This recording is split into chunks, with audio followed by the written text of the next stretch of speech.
दुधको चिया खानुको छुट्टै मजा छ यस्तो चिसो मौसममा। हेर्दा हेर्दै तरकारी पनि फिस करी पनि रेडी हुन लाग्यो। कसलाई फिस मन पर्छ थोरै रस त हाल्नै पर्यो। रस नहालेसम्म त माछाको मजै छुट्टै हुन्छ। सबैले माछा खाएपछि नानीलाई चाहिँ मैले चाहिँ ब्रोइलरको एउटा लेग ल्याइदिएको थिएँ। लेग चाहिँ उसलाई बनाइदिन्छु किनभने अब उसलाई माछा चाहिँ मैले दिएको छैन। माछा अहिले चाहिँ काँडा छ कि भनेर डराउँछु। त्यसैले उसलाई मैले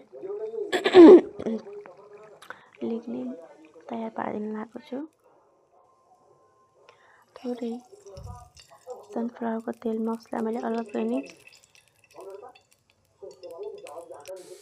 माछा बनाइदिन्छु। अनि अहिले जाउरो पनि तयार भइसकेको छ। नानीको लागि लेग पनि तयार हुनेछ।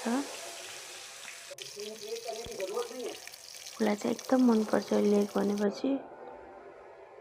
अब सबैलाई मामुलाई छोरीलाई सबैलाई चाहिँ खाना रेडी भयो होला।